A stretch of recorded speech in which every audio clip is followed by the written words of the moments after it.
What came first, the rep or the resell? Everybody in the sneaker game knows that there's fakes out there. Fake sneakers used to be very taboo back in the days. You know, back in 2008 when Soulja Boy first popularized the Bapesta, if your star has 6 points on it, it was not flying in this game, buddy. But now there are cheat codes to this game, just like Grand Theft Auto. It's like the Spider-Man meme. Everyone's pointing their finger back at themselves. What is the real problem with sneaker culture? Is it the reps or the resellers? Let's look at the game for what it really is, guys. It's capitalism.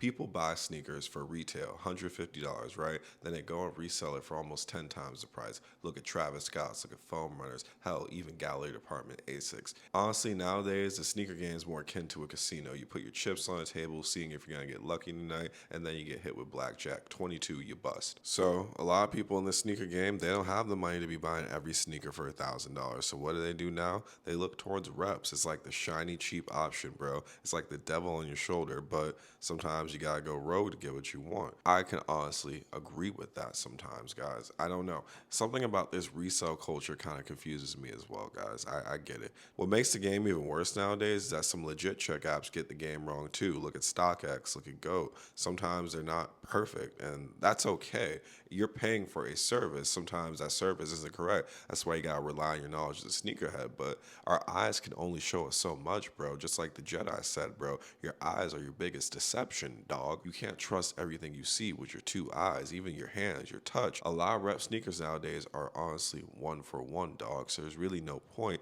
in committing to a legit check. If you're somebody that actually resells sneakers for a living, all kudos to you, dog. You actually care about a legit check. But the people that are buying reps, they're more concerned about their money and how they save it. They aren't really necessarily concerned with A+ quality material. And that's what reps are. They're just a cheaper option to a shoe. The main doctrine when it comes to reps is that you can't resell reps, which is what a lot of people end up doing because we can't really legit check our sneakers. So the real problem with the sneaker community nowadays is that the market is tainted. There are so many fake sneakers out on the market. The only way you know if a sneaker is legit is if it came from Nike themselves. Once it gets on the third-party market, there's no telling what's happening to that sneaker, how many times it's been swapped out. And I think that's what's caused a big eruption and the big debate recently about reps, because certain people have committed fraudulent activity with reps, returning fake sneakers as if they were the real thing. That to me violates a very deep boundary because you're manipulating people's trust at the end of the day. You can do whatever you want with your money. You can buy whatever you want,